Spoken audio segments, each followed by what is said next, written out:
काहे के नया नोहर दुल्हन के जिद बारा होला। बड़ी सुंदर बाबा के दरबार में जाकर अर्जी लगाओ तरी कहतरी कि ए राजा जी का ए सैया जी का हमर रानी जी सावन के पावन महीना दिन में रउआ जब से गावना करैले हैं हर साल रउआ बात के टार देले हैं बाकी एमे की राउर बात हम ना माने। औरत कह तरीका कि जिंदगी भटल सैया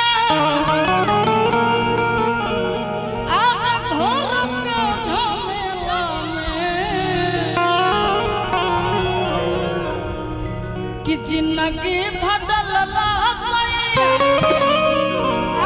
घर के झमेला में आ चल न घुमाई दो कहा कि चल न घुमाई दो देव घर के मेला में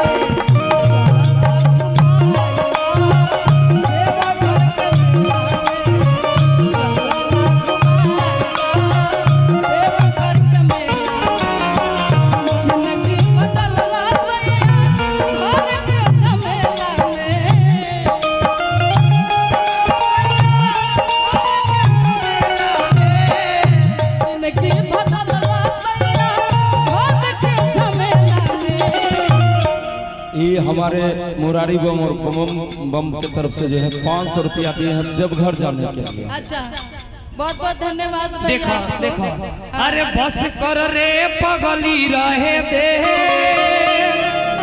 तनी हमरो के कुछ कहे दे।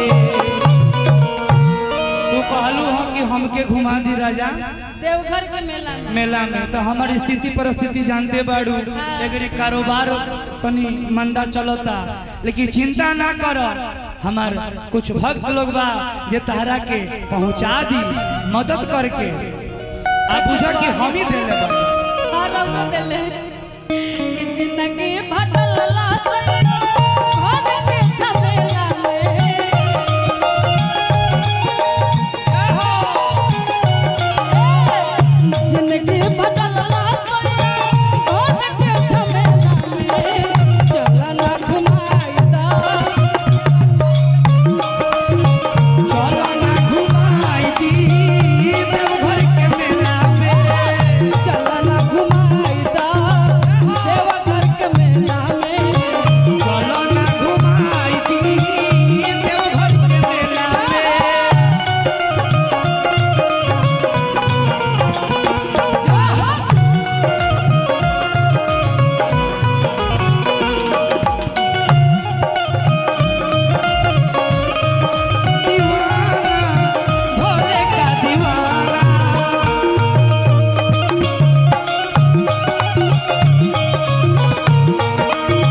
और ये 500 का नोट जो आया है आपके नए पति जो हैं इनके तरफ से। मैं बाबा के दरबार में ना ये सब चीज नहीं सोचती हूँ लाइफ में भी मुझे अभी नहीं सोचना है लेकिन हम जानते हैं कि लाइफ आपका जो है चल रहा है लेकिन भजन का भाव है ना तो इसलिए पति होने के नाते मैं आपको देवघर पहुंचाने के लिए 500 रुपया देता हूँ। बहुत सारा सब लोग का प्यार से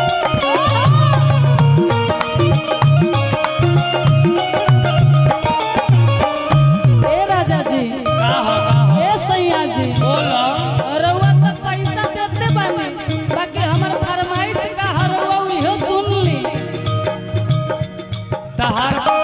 तहार फरमाइश पूरा करत करत तो हमारा आधा जिंदगी बीत गई। मेहरारू के फरमाइश कहियो रही बा कहियो ना मेहरारू अगर फरमाइश करे तो खाली कहीं कि हाँ पूरा होए। जीजा जी हैं कहाँ क्या बात है जीजा जी हैं जीजा जी उपस्थित हैं ये बाबा का दरबार है हम इस पे भी भजन है हम आपको सुनाएंगे और कहना क्या है आपसे ले ले आई कांवर हमके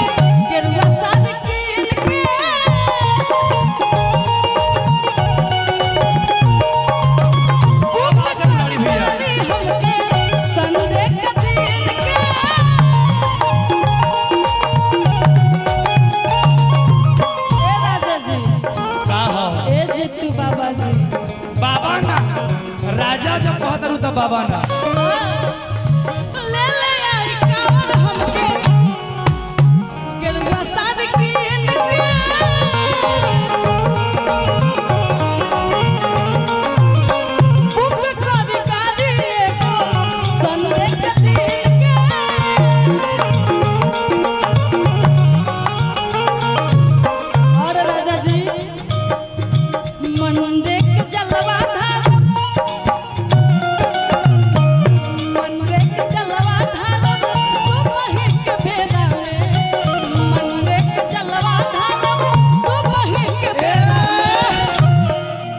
ये भजन अच्छा लगता बहुत निमन आप लोग के तो थोड़ा सा ताली बजाया करिए बीच बीच में। बोल सच्चे दरबार की कि मंडे के जलवा धार सुबह के बेला में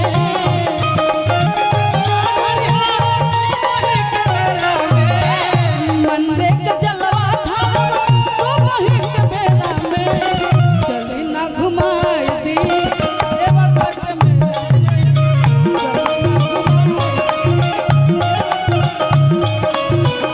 चली ना घुमाई दी देवा घर के मेला। चलो चलो चलो जय हो जय हो।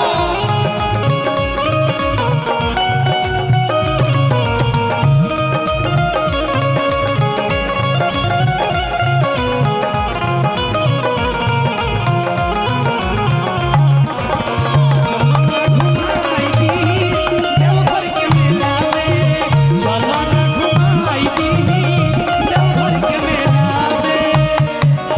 औरत आगे बड़े सुंदर भाव में अपना राजा जी से कहन तरीका चौधल बसवनवा जब से मनवा मोर तोर से चौधल बसवनवा जब से मनवा मोर तोर से जब में जितेंद्र दर्शन करैत हो नचार से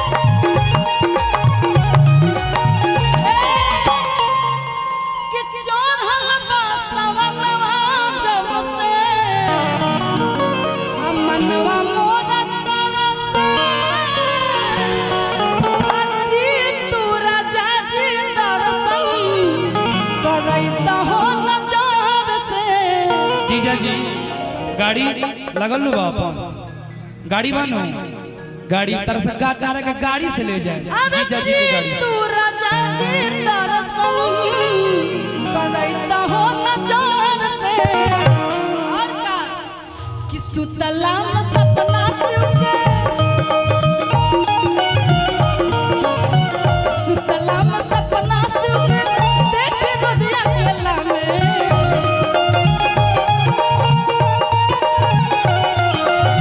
सुतला में सपना शिव के देखे रोजिया केला में चला ना घुमाई दा देवा घर के मेला में। चलो ना घुमाई दी देवघर के मेला में चलो ना घुमाई होय रे देवघर के मेला में चलो ना घुमाई दी देवघर के मेला में चलो ना घुमाई दी देवघर के मेला में चलो ना घुमाई दी तहर बड़का जीजा बड़ा मजा आ रहा है सब म्यूजिशियन लोग के। यह नु आनंद हो आनंद का यही तो अनुभव करना है। आज जाए के बगब भरना मतिया हरियाला हरियाला चुरिया ये जीजा हमारो गले हरियाला हरियाला चुड़िया ये जीजा हमरो के ले आई हा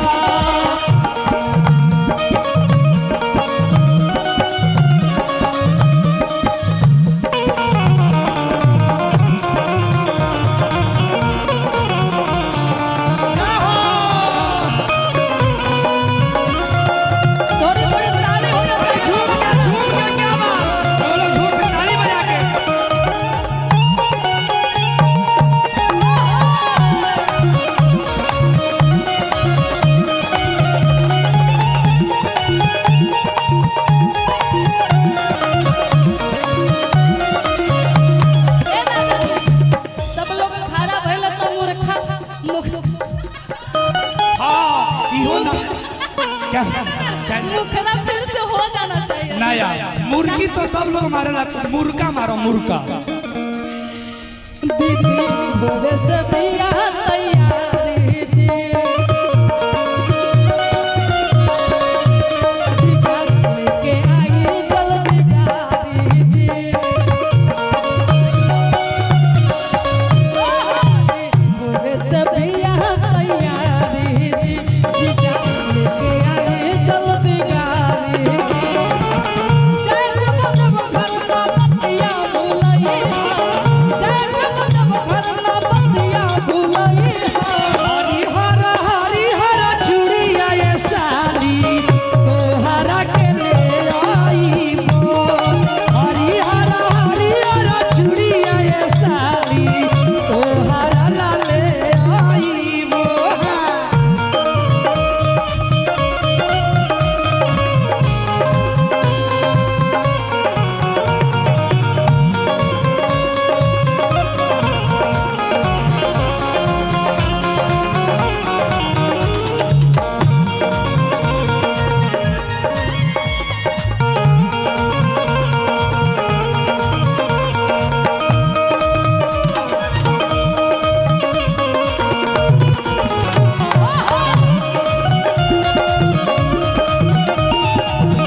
साली जी मीठा मीठा जीजा जी के बड़का भाई के तरफ से बहुत सारा जो पुरस्कार बा हरिहर चूड़ी ला और हरिहर बिंदिया ला और हरिहर साड़ी ला आ हरिहर पाउडर ला हरिहर ओठलाली ला। हरिहर ओठलाली होला कि लाल ओठलाली होला माने जमन होखे ओहो ताली बजा